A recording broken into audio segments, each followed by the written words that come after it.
लोगों के क्या क्या पसंद थे, जैसे कि हाँ, युद्ध के बारे में ही बात करते हैं कि मतलब 4 युद्ध ऐसे हुए कि जिसमें टीपू सुल्तान मतलब कुछ युद्ध टीपू सुल्तान जीते, कुछ युद्ध वो जीते। और लेकिन जो युद्ध वो हारे भी थे, टीपू सुल्तान हारे भी थे, उसके बाद भी उन लोगों ने क्या किया कि मतलब उनके राज्य पे कंपनी को व्यापार करने से रोका। ठीक है। तो इसके बाद क्या हुआ कि अंग्रेजों ने सोचा कि हम लोग क्यों नहीं मतलब इनके राज्य से पपेट्स खोजते हैं, मतलब कि कोई ऐसा व्यक्ति ढूंढते हैं जो कि मतलब हमारे राज्य मतलब इनके राज्य में हो और इनकी सारी मतलब गतिविधियों का सूचना उनको दे, जिससे कि उनको अटैक करने पे या फिर जो भी बातें हों उनको बताने में काफ़ी ज़्यादा आसानी रहे, और जिसके कारण वो लोग किसी भी युद्ध को आसानी से जीत सकें। तो इस क्रम में क्या हुआ कि जब अंग्रेजों ने इसका खोजना शुरू किया, ऐसे लोगों को खोजना शुरू किया, तो उनके राज्य में बहुत ही कम लोग मिले या फिर ना के बराबर मिले। तो वो लोग दूसरे किसी और दूसरे दूसरे और तरीका को अपनाने के लिए गए। तो दूसरे और तरीका में क्या था कि जैसे भी मतलब कि जैसे कि हम लोगों ने पीछे पढ़ा कि हैदराबाद और राजस्थान को उन लोगों ने अपने में मिला लिया था युद्ध करके, या फिर उनके, तो वो हैदराबाद के सैनिकों को, हैदराबाद के जितने भी सैनिक थे उनको लेकर के टीपू सुल्तान पे युद्ध किए। टीपू सुल्तान से युद्ध की मतलब घोषणा की। तो ये युद्ध जो मतलब टीपू सुल्तान से लड़ा गया, जो कंपनी और हैदराबाद के जितने भी सैनिक थे वो मिल करके अकेले टीपू सुल्तान पे आक्रमण किए। तो टीपू सुल्तान हार गए, टीपू सुल्तान अपनी राजधानी को बचाते बचाते हार गए। ठीक है। और टीपू सुल्तान के हारने के बाद ही मतलब टीपू सुल्तान के गद्दी पे जो बैठने वाले थे उनके 2 पुत्र, उन 2 पुत्रों को भी बंदी बना लिया गया, कंपनी के द्वारा उन 2 पुत्रों को बंदी बना लिया गया, जिसके कारण अब वहाँ पे कोई बैठ नहीं सकता था। तो इन लोगों के पीछे मतलब हैदर अली और टीपू सुल्तान के पहले मतलब वहाँ पे ब्राह्मण्स या राज करते थे। ठीक है। तो ब्राह्मण्स को वहाँ पे अब मतलब ब्राह्मण्स को राज करने के लिए वहाँ पे बुला लिया गया कि जैसे कि मतलब टीपू सुल्तान अगर युद्ध हार चुके थे तो उसके उनके गद्दी पे बैठने के लिए कोई ना कोई व्यक्ति चाहिए था। तो इसलिए उनको ब्राह्मण्स को बुला लिया गया, और ब्राह्मण्स को भी सब्सिडरी अलाइंसेस साइन करवा लिए गए उनसे कि जो भी हम कहेंगे, जैसा भी हम चाहेंगे वैसी खेती करेंगे, वैसे हम लोग टैक्स भरेंगे, और आपको सिर्फ और सिर्फ इस गद्दी पे बैठ के संभालना है, और हम जो भी हमारे रूल्स होंगे वो आपके राज्य में एफिलिएटेड होंगे, वो आपके राज्य में उसको मतलब निर्धारित किया जाएगा। तो इसके इसके अनुसार मतलब वो लोग भी ब्राह्मण्स भी चलने लगे। ठीक है। अब हम लोग एक बगल में देखेंगे, हमारे बुक के बगल में एक टीपू सुल्तान के बारे में एक बहुत ही इंटरेस्टिंग कहानी लिखा गया है, और मतलब हम लोग टॉपिक्स में भी पढ़े कि टॉपिक्स का नाम ही है मतलब Tipu Sultan the tiger of Mysore. तो टीपू सुल्तान को टाइगर ऑफ मैसूर क्यों कहा जाता है?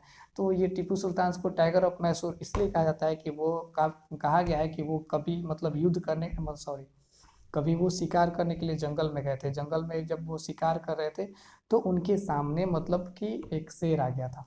शिकार करते करते करते मतलब बहुत दूर तक जा चुके थे और उनके सामने जंगल में अचानक शेर आ गया। तो शेर के आते ही जैसे ही उन्होंने अपने राइफल निकाला और उस पर गोली चलाने की कोशिश की, तो क्या हुआ, राइफल भी क्या हुआ कि मतलब उस समय जवाब दे गया, मतलब कि चला नहीं, राइफल भी नहीं चला, जिसके कारण क्या हुआ कि शेर उन पे आक्रमण कर दिया। और इस मुठभेड़ को मतलब बहुत देर तक हो चुके थे, उनके सैनिक भी उनके पास नहीं थे। पहले के राजा और नवाबों के पास ऐसा शौक होता था कि वो सिर्फ और सिर्फ अकेले जाएंगे और शिकार खेलने जाएंगे, शिकार करके आएंगे। तो इसी क्रम में क्या हुआ कि मतलब कि वो अकेले गए थे और शिकार कर रहे थे, तो शिकार करके आने के बाद उन्होंने देखा, मतलब सॉरी, कहानी को हम लोग कंप्लीट करते हैं। तो टाइगर जो है, शेर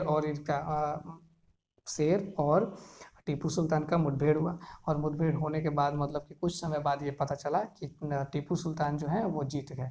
ठीक है। कैसे भी जीते हों, युद्ध कर लिए उनसे, मतलब उनके पास कोई वेपन्स था नहीं, जो उनके पास गन था वो भी गन जवाब दे दिया था, तो वो जीत गए थे। इसीलिए क्या हुआ कि उनको टाइगर ऑफ मैसूर कहा जाता है। टीपू सुल्तान को याद रखिएगा, ये एक मतलब इंपॉर्टेंट क्वेश्चन पूछा जा सकता है आप लोगों से।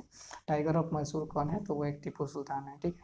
तो टीपू सुल्तान को इसलिए टाइगर ऑफ मैसूर कहा जाता था। और उस समय की जो जो मतलब कि झंडा हुआ करता था, जो फ्लैग्स होते थे टीपू सुल्तान के राज्य के, उस फ्लैग में टीपू सुल्तान का जो आप लोग के बुक में एक फिगर दिखाया गया होगा एक टॉयज की तरह, वो मतलब वही एक प्रतीक रहता था कि वो मतलब टाइगर्स लगा करके वहाँ पे रहते थे।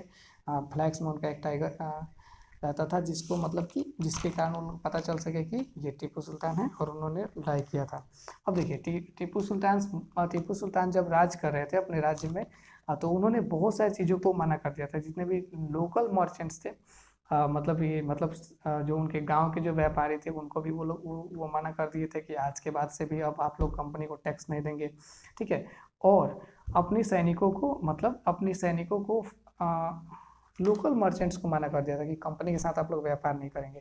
और इसी क्रम में उन्हें व्यापार करने के लिए फ्रांस के जो भी व्यापारी आए थे उनसे जोड़ दिया गया था। तो फ्रांस से वो लोग व्यापार करने लगे, और फ्रांस के व्यापार करने के बाद फ्रांस के लोगों ने उन्हें मतलब एक प्रस्ताव रखा कि आप अगर हमारे साथ ऐसे ही व्यापार को कायम रखेंगे आगे आगे आगे चल के भी, तो हम आपके सैनिकों को अपने आधुनिक मतलब जितने भी उनके पास गन्स हैं, जितने भी उनके पास गोला बारूद हैं, उसको चलाना सिखाएंगे।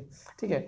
तो फ्रेंच के लोगों ने मतलब जितने भी इनके शासन के सैनिक थे, उनको सभी को क्या किया कि वाइट राइफल चलना सिखाया या फिर आधुनिकरण किया, मतलब उनको एक नया रूप दिया युद्ध करने का। ठीक है। अगला क्वेश्चन